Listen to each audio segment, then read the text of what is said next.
Chris. So despite my protestation that you had all heard enough from me, I was nominated by the group to bring back the 3 takeaway points that we had on political action in the forum. The first thing, a lot of the discussion centered around what things worked, what things didn't, and people identified sort of the $5 small, almost like microfinance in reverse campaign donation model that Move On and others pioneered as being a really effective way to utilize the existing framework of media-driven campaign donation politics to shift that in favor of a broader public rather than wealthier people and larger corporations. The second thing is that people really identified from the consumer sphere the fact that boycotts of different corporations works really well to change the behavior of those corporations. And we sort of lamented the fact that we couldn't find, in the 45 minutes that we discussed, any viable way of translating, say, a boycott of Home Depot to a boycott of a specific political candidate. And we couldn't really identify why there was no translation, but there was a sense that it's because politicians don't really need anything of us in the way that Home Depot needs us to come and buy lumber and other things. And the last thing, and this was the least formed of all the points, was that, well, I'll leave it there. All right, thank you, Chris. All right, that was on political action. Carrie, which one are you doing? Public health. Where was that? Okay, right in front of me. Okay. Great. Carrie Tremaine on public health. So the first part of the discussion was about misinformation on health on the net, and a reinforcement of Howard Rheingold's point earlier this morning that there needs to be much more education to allow people to evaluate the information they do see, particularly in an area as important as one's health. The vaccination scare example being a prime one of where there's so much misinformation. And then 2 discussions kind of came off of that were interesting. One was about the increasing amount of information that is going to be available, real data, real evidence, with the electronic health records being spread, the kind of public health information that can be extracted from that and used for the purpose of improving health care. And as well, there are a lot of patient groups, patient discussion groups, as you know, operant on the web. And some of those have, there were a couple I mentioned, I'm sorry, I've forgotten the names. A couple of those have actually been very good in terms of interacting with scientific information that's already available, either to confirm or, in some cases, question it from a patient experience point of view in any particular treatment or experience with illness, particularly chronic illness. So those were the main points, I hope. Right? Okay.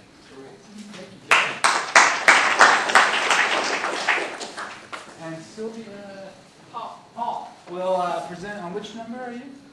It was Anonymity. Anonymity. She is not anonymous. G. Okay. Great. Sylvia? So we started off with asking whether or not anonymity should become a basic universal human right. And some people thought it should, especially in light of repressive governments that can find out people's identity and torture them. But then the whole question was made moot when we discussed whether or not anonymity in any form is possible, and we all agreed that it is not possible. However, then we talked about the uses of anonymity. Why do people go anonymous when they're in a forum? And they do it sometimes just to slander someone or some idea. But often they do it to reveal evidence that they can't talk about publicly, such as whistleblowers.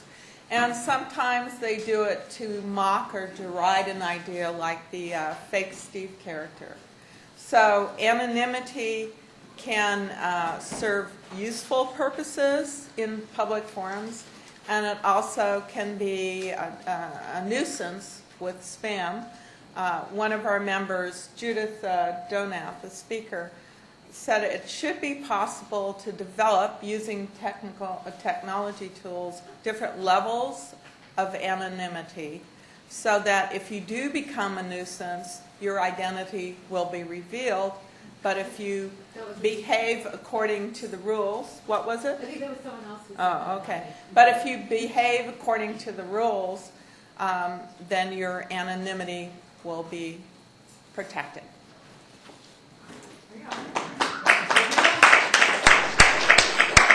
Okay, and Rob Ennals will now enlighten us about what his group talked about on misinformation and bias on the web.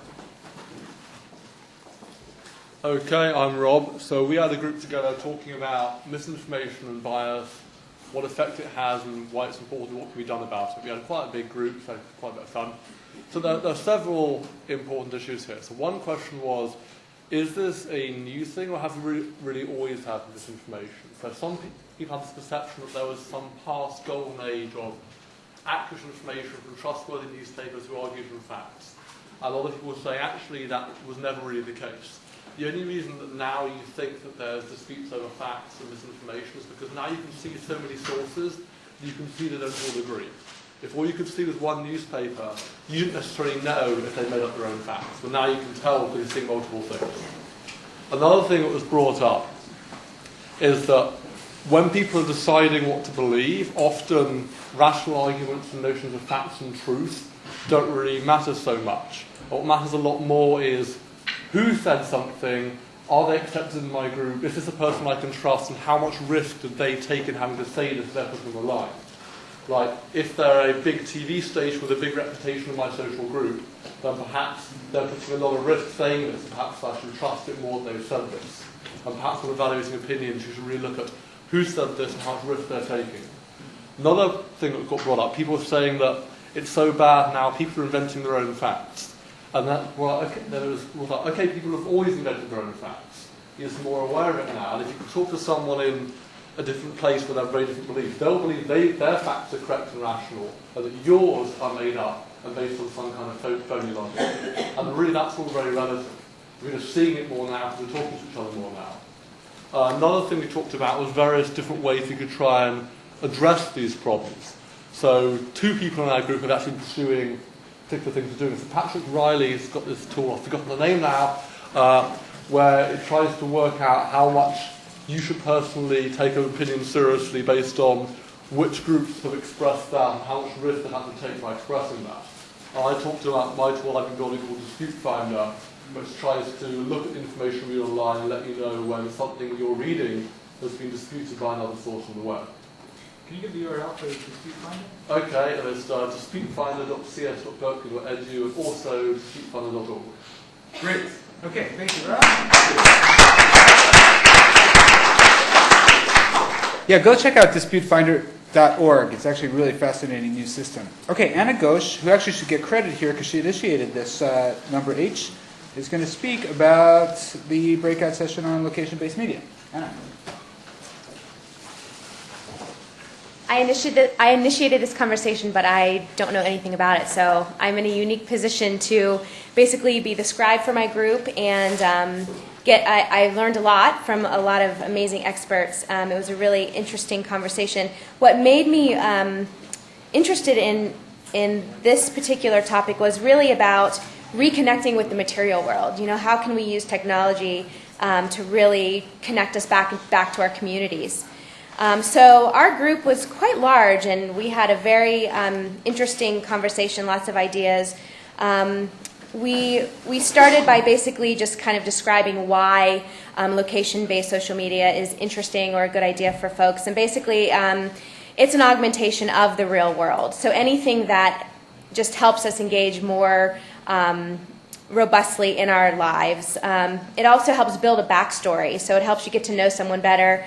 Josh, who is in my group, said it's really great at helping you stalk people, which is sometimes a good thing. And it also kind of creates this this virtual tag cloud to people. So in addition to what might be on their name tag, you can also know a little bit about their background and something that might be more relevant to you as you engage with them.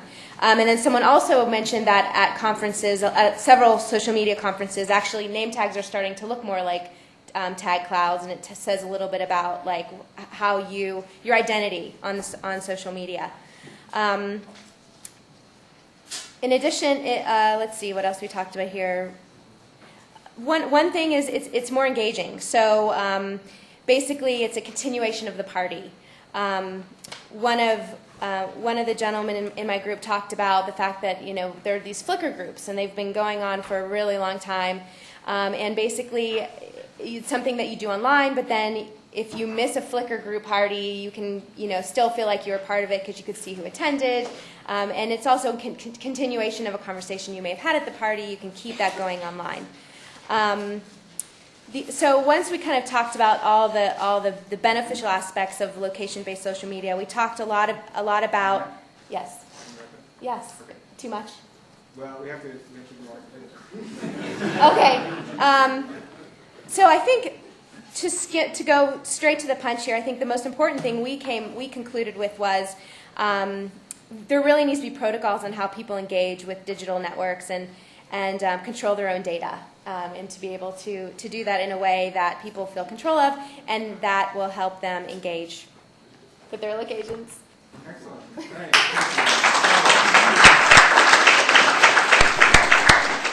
Listen, I realize it's very hard to do this, and we appreciate all of you for coming up with all this in such short notice. Our last group that will report on orality, race, and diversity in the forum, Cecil and Barry. And since our topic was that, it made sense not to actually have one person speak for this entire topic, because I think that would defeat the purpose of diversity. Okay. You want to start first? I just want to say something really simple, and that is there were diverse people in the group. The central thing was that the cell phone allows diverse people to move about and not locked into the desk. And that was the contribution also made by hip-hop and hip-hop language. And the group was lucky in that we had someone on the youth radio who informed us about how youth used it as a different language. So what I'll add to that, just briefly, is we talked a lot about shifts in power. And I think a few thoughts on shifts in power is that they come from the use of new language, new definitions of who is knowledgeable and what knowledge actually is, and then the technology to support those new, if you will, paradigms. And I think the extent to which we continue to have the same traditional views of knowledge and who is knowledgeable and which technologies are supportive of it and who gets to develop those technologies, we prevent ourselves from creating the shifts that we might be able to have with the internet. So we need diversity is really about changing those and be able to adopt and bring together new languages and new forms of knowledge.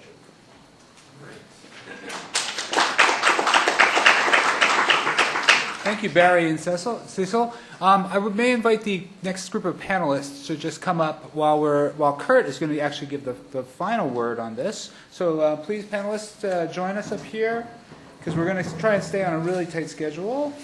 And Kurt Kreutzer, Professor of Electrical Engineering, is going to speak about education in the forum. Okay, so we had the coolest group. In addition to 3 or 4 Berkeley faculty, which are, of course, local favorites, we also had Peter over here from San Jose State University, and we had Susan Huffman here who's the director of the Osher Lifelong Learning Center here on campus. I'm not going to try and present some omniscient summary. I'm just going to say I went there to learn, and here's what I learned. I think, kind of before our eyes, we've seen a shift in education from a professor, textbook, and class notes to that being augmented by peer-to-peer learning, as well as the capacity now with the internet to draw on basically a wide variety. I mentioned brief anecdote myself. I taught a course in Haas using a Harvard Business Review case by posting the notes of the course using Sakai, and Michael Korkuska was there, one of the executive directors from Sakai. By posting on the web, one of the CEOs of the corporation we considered in the Harvard Business Review case was able to write in and give his perspective of what really happened with the company. So that's obviously a big change in education. I went there to learn a bit about tools. I learned some names I didn't know before. Ning.com, which is also used for social networking, can also be used in your classroom. We got an update from Michael on what's happening at Sakai. One idea, which was really good, Greg Niemeyer moderated that fantastic panel this morning, and he also gave me some great tips about when you're facing a sea of, as I am kind of now, people looking at their laptops, how to get their attention. He mentioned that you can allow them to blog or also use Google Docs to add their notes so that they still have their laptops in hands, but they're actually augmenting the content of the lecture and keeping them engaged in that way. So I got a lot out of that session. Thank you.